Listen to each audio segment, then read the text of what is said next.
So yun mga kaalamat, andito tayo ngayon sa bayan namin sa Montalban. Pupunta tayo ngayon ng Cabanatuan, Nueva Ecija para sunduin yung aking kapatid.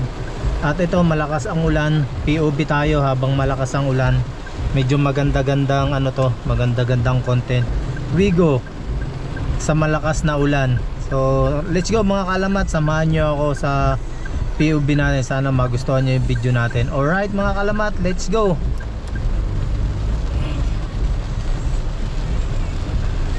Mamaya na tayo magpapagasolina mga kaalamat. Siguro pagka nasa Bulacan na tayo. Sobrang sama ng panahon ngayon talaga. Masyadong malakas yung ulan. Kailangan lang talaga namin pumunta ng Cabanatuan, Nueva Ecija para sunduin ko yung kapatid namin. Malakas ang ulan mga kaalamat. Kaya ingat lang tayo sa biyahe natin. Time check natin 3:36 ay 11:36 ng tanghali. So magti-12 na. Expected na travel natin na makakarating doon mga 5 ng hapon. Nandun na tayo sa Cabanatuan. Sana hindi tayo wala tayong masagupang baha.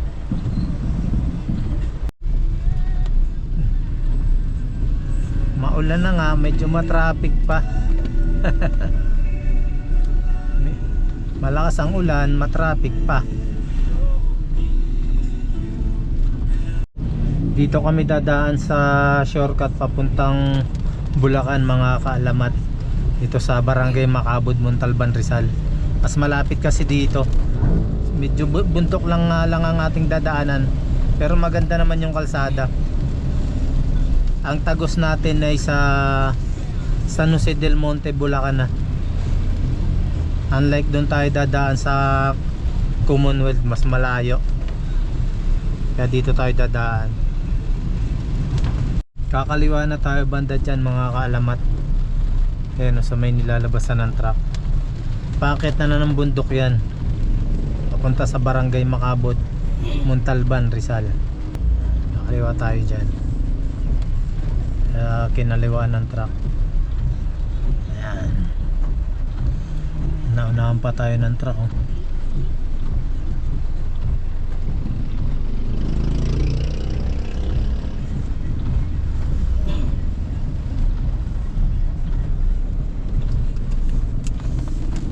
Dito rough road lang to. Actually hindi naman to rough road. Baga parang umano lang, lumubog lang yung ano niya, yung semento. Ayun, sementado rin to eh. Espaltado yan.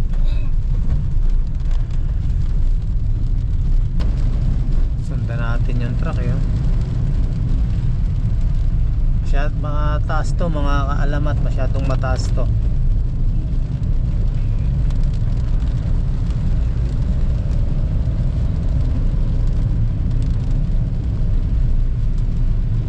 Nakadrive lang tayo, hindi natin nililipat sa smooth yan. Sport mode para umahon. Hindi na. Kaya ni Wigo yan.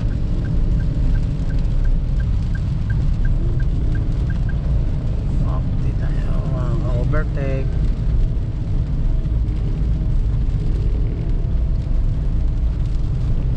Tatlong truck pala yung kasunod natin. Ay, hindi, 4. Mayroon pa sa unahan.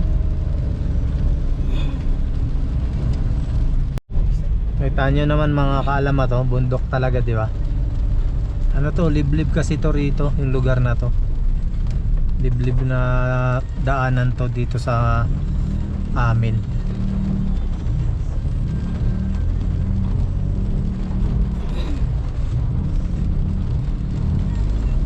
Karamihan dumadaan dito yan, yung mga truck. Yung mga truck na yan, papunta sa ano yan, magtatapon ng basura yan sa landfill, dito sa Montalban landfill. Ay, bihira talaga dumadaan dito, lalo na mga ganitong panahon na maulan. Ayan o, diba? Maganda lang dito, wala kang makakasabayan ng marami. Kaya lang pagka gabi ka dadaan dito, medyo nakakatakot kung hindi ka sanay dito at hindi mo kabisado, matatakot ka. Konkreto naman yung kalsada niya. Ayan, may mga nakakasalubong tayo pa ilan-ilan na nakamotor.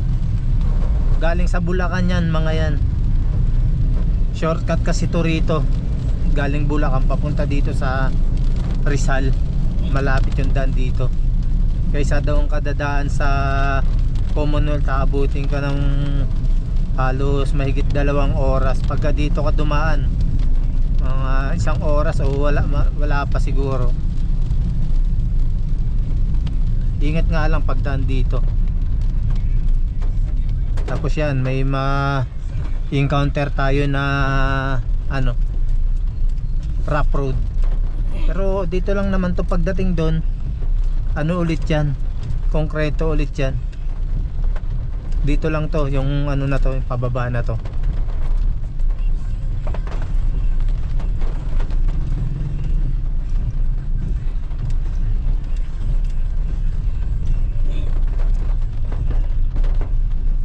Yan yung truck. Galing sa yan, galing sa Bulacan yan.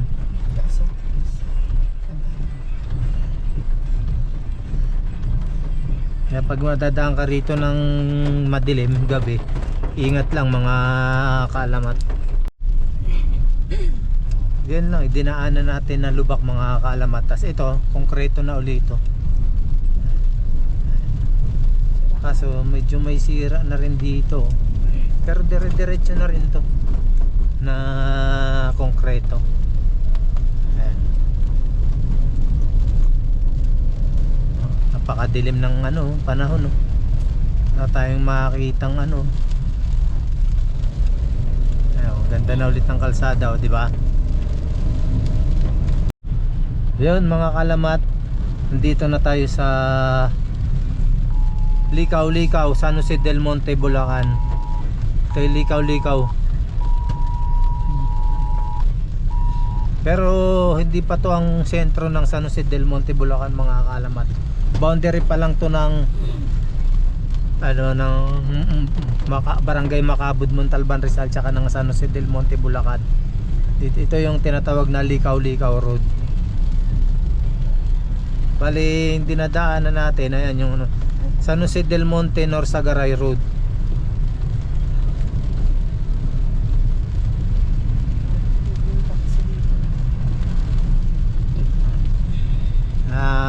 Lapit lang talaga na ito kaysa doon tayo dadaan sa sa Commonwealth. Malayo doon. Kaya dito shortcut tayo.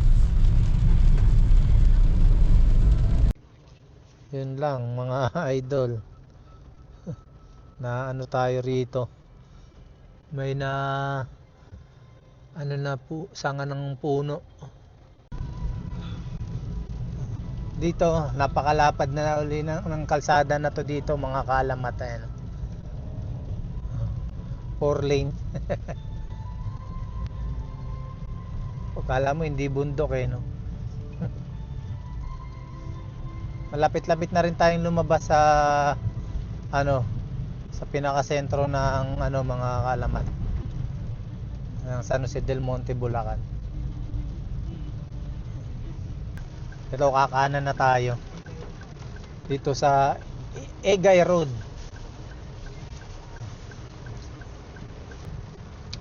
Umalis tayo sa Montalban 12 ay 11:30 kanina. Tapos ngayon 12 40. Wala pang 1 oras, di ba? Kung doon tayo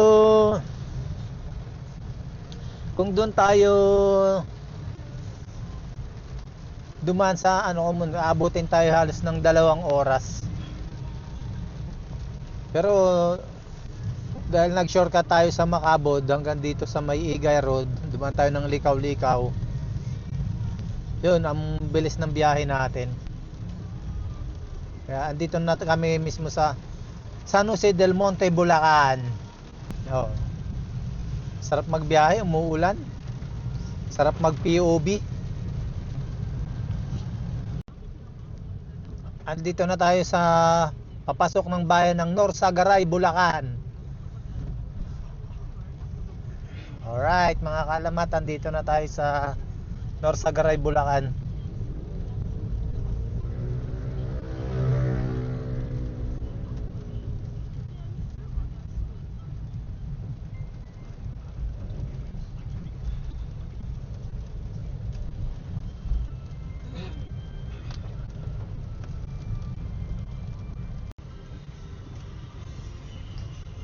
Dito na tayo ngayon sa bayan ng Angat, Bulacan. Mga kaalamat. Angat, Bulacan. Talagang dire-diretso yung ulan mga kaalamat mula dun sa Montalban hanggang dito. Sa Bulacan. Mula Montalban hanggang Bulacan. Dire-diretso pa rin ang ulan. Ayun o. Sabi.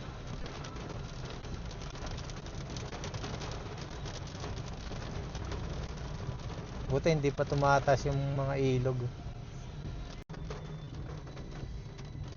Nabili namin tong Wigo mga kaalamat noong May 28,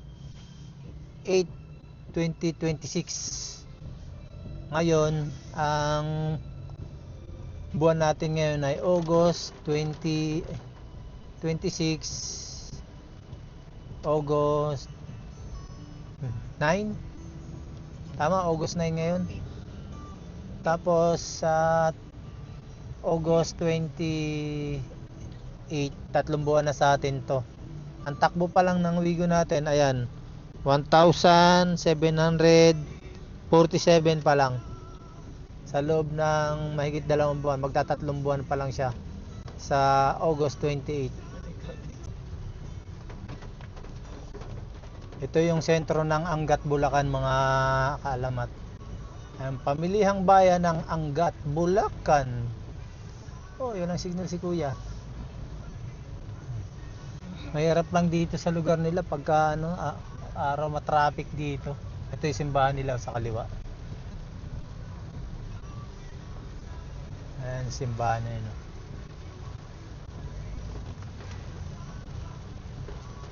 Maliit yung kalsada rito kaya pagka rito, grabe traffic rito. Pagka hindi ganitong panahon. Buti nga maulan eh. Kung hindi maulan ngayon, grabe traffic niyan dito.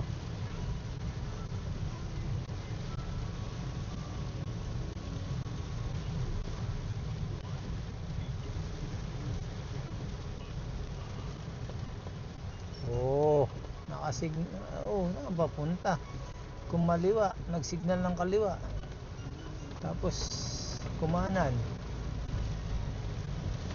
Lapit na tayong kumaliwa dyan ha.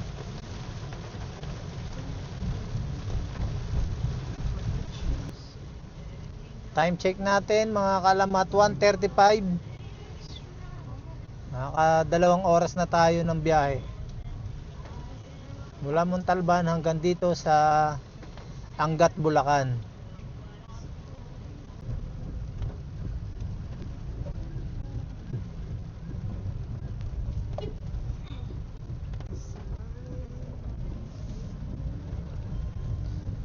Diretso talaga yung ulan.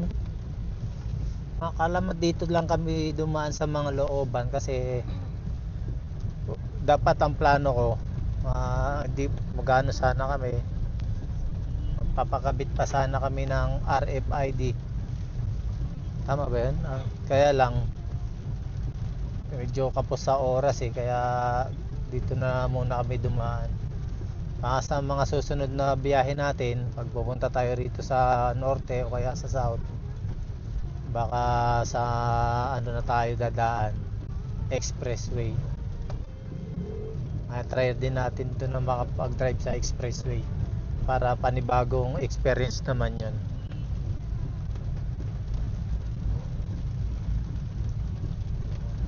So dito na lang muna tayo sa mga service road.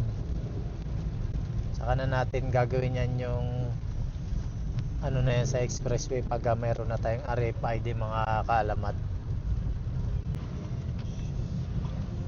Pagka nakamotor kami mga kaalamat, pag pupunta kami dito sa norte, dito rin kami pinabadaan ng ng Google Map.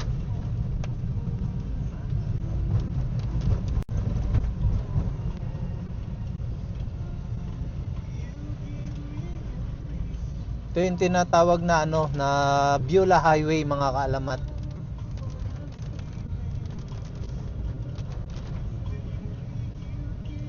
Beulah Highway.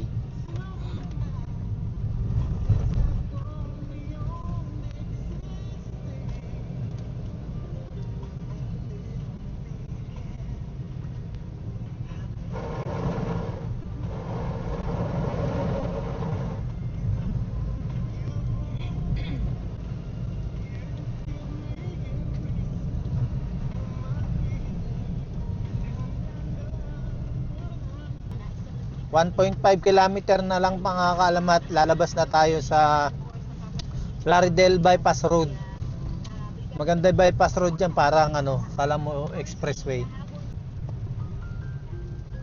Yon mga kaalamat, kakanan na tayo rito. Yan yung Plaridel Bypass Road.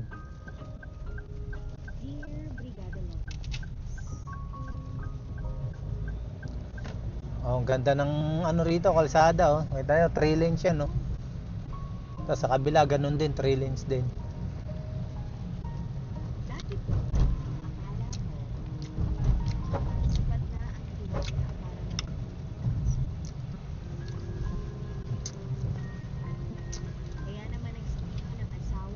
Medyo humina yung ulan. Tumila lang siya pero dire-diretso pa rin.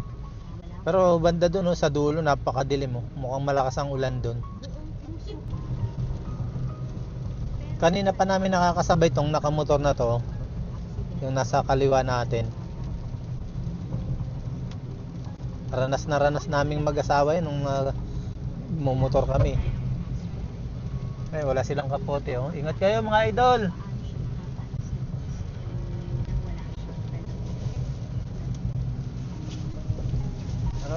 Siyempre, lagi ko nga sinasabi, hindi pa rin natin iiwanan yung pagmumotor kasi iba yung experience sa motor tsaka experience sa nakasasakyan.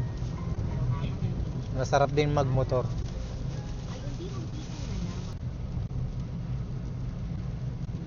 ...400 meters lalabas na tayo sa Maharlika Highway galing dito sa bypass road ng Plaridel.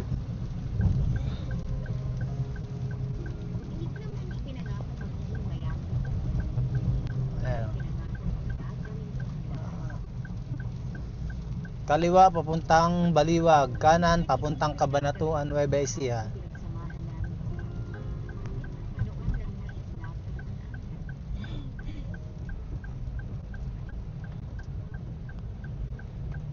Alright, nandito na tayo sa Maharlika Highway mga kaalamat.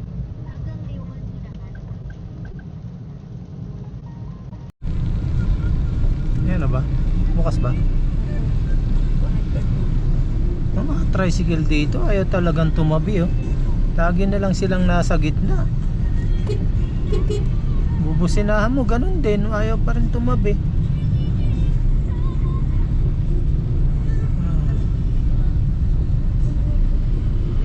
Wala silang takot sa ano. Bubusinahan mo, walang pakialam eh oh.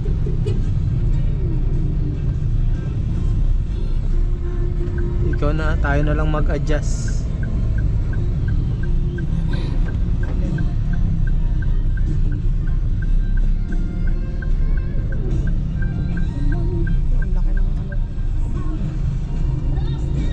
Mustang oh.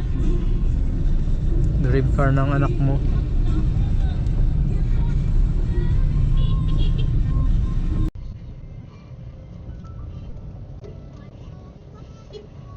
Ayaw talagang tumabi oh. Tayo na lang mag-adjust mga kaalamat. Ano naman oh. Mga gumigit na talaga sila eh.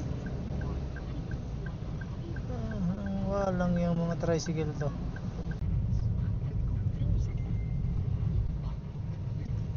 Tumigil yung ulan dito mga kaalamat to. Medyo umaliwalas yung panahon. Pero ano lang yan, pakitang tao lang yan. Mamaya babakbak ulit yan.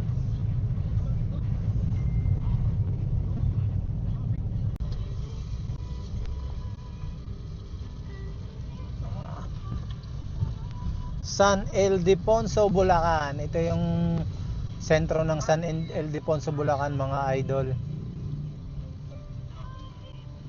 Buti tumigil yung ulan, umaliwalas yung panahon. Andito na tayo sa San Miguel, Bulacan, mga idol. Ito, yun o. Yun. Oh, diyan kami kumakain. Yan. Sarap din mga pagkain nila dyan. Diyan lang, malapit sa may arko ng San Miguel, Bulacan. Pagka pupunta kami rito na nakamotor o nagagala kami papuntang norte, nag-i-stop over kami dyan, tsaka dyan kami nagkakape at kumakain. San Miguel, Bulacan. Mabuti, wala nang ulan, tumigil na. Na-traffic tayo dito sa San Miguel, Bulacan, mga kalamat. Tumigil kasi yung ulan, kaya naglabasan yung mga tao. Ayan, pa mga sasakyan ng sasakyan sa labas. Ayan, pulang-pula oh. Pulang-pula.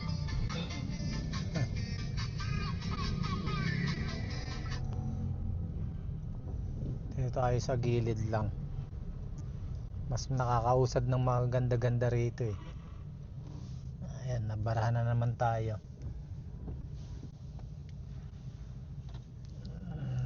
Traffic.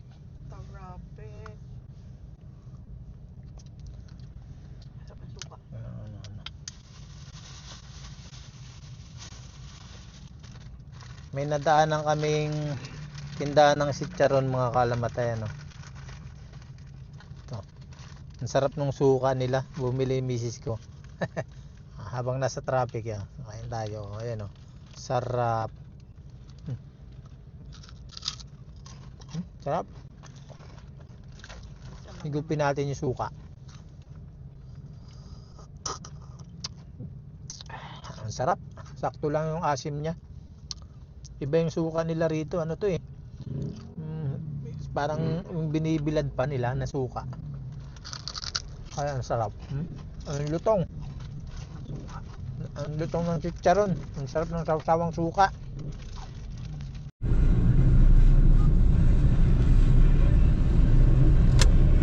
Papasok na tayo sa Nueva Ecija, mga kalamat. Yun, nandito na tayo sa Nueva Ecija. Ito yung bayan ng Gapan, Nueva Ecija. Oh. Ano, mabuhay Gapan City. Alright. Nasa Gapan na tayo, mga kaalamat.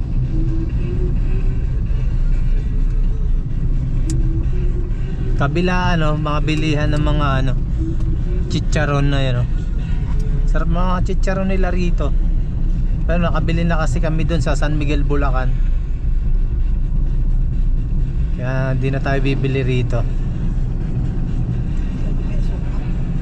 Bili ka ng suka? Oo, mamaya bili tayo.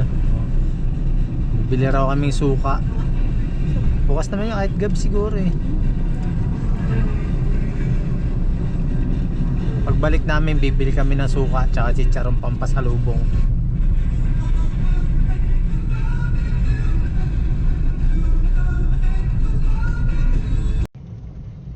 Bago tayo dumiretso ng Cabanatuan, Nueva Ecija, mga kalamat, dadaan muna tayo sa Cabiao, Nueva Ecija, sa tsahin ko. Susunduin ko rin kasi siya.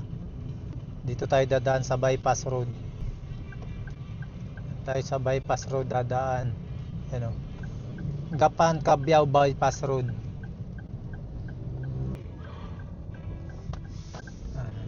Malasakit bypass road, City of Gapan. First time natin makadaan dito.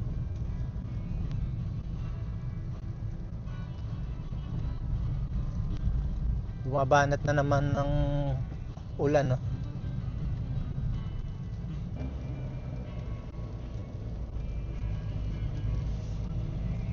Ganda ka rin ng bypass road na to. Pakalinis.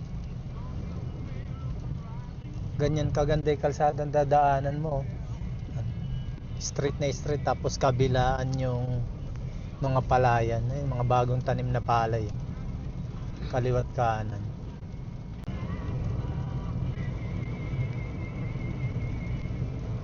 Ganda ng bypass road, oh.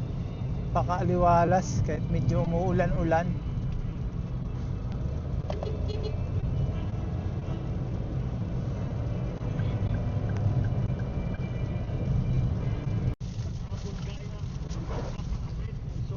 San Isidro kanan, Town Center, San Isidro, Pabiao, diretso. ng Kongreso na naipasala ang sariling kuryente act. Panahon na para tanggalin na natin ang systems loss na pinapasa sa consumer at kinakarga sa bill. Katulad ng value added tax. Bawal yung malatataas ng mga truck dito, Nagkaroon ng systems no? loss. Paano kung maligaw yung truck dito? Balik, no? Systems loss against consumers. Kung dito siya tinuro ng galing dito. Kawawa, balik. Lawak talaga ng mga palayan dito. Grabe.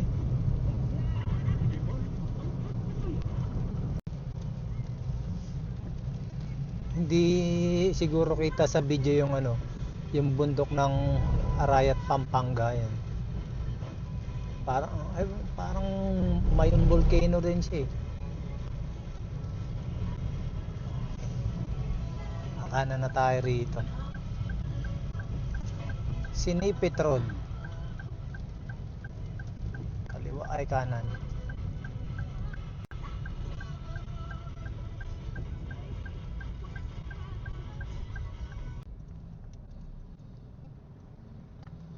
Ito yung bayan ng Cabiao, Nueva Ecija.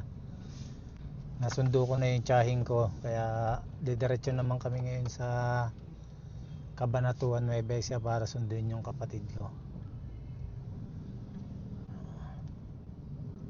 Ganda na rin dito sa Cabiao, no?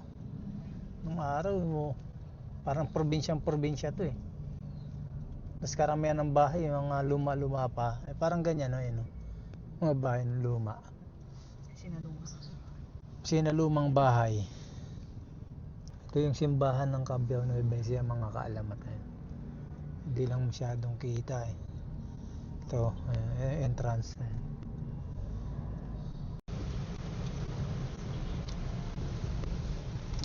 Bumanat na naman yung ulan, mga kaalamat. Malapit na kami sa Santa Rosa, Nueva Ecija. 30 minutes na lang, nandun na kami sa Cabanatuan. Ayan, bumakbak na naman yung ulan.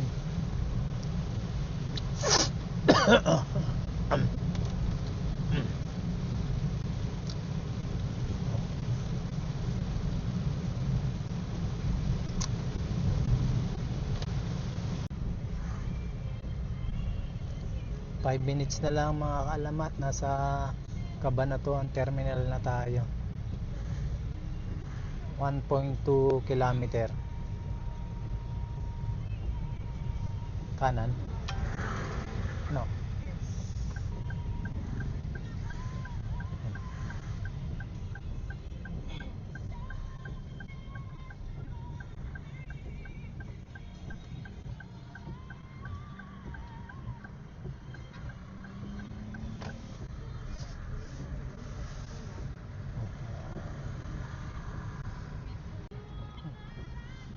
'Yan yung kanan na yan, yan ang papuntang Cabanatuan Terminal, mga kaalamat. Dumating tayo dito ng 5:15. So 5 oras talaga biyahe natin. Inabot tayo ng 5 oras. Kaya naman kami inabot ng 5 oras kasi dumaan pa kami ng Cabiao, Nueva Ecija sa tiyahing ko.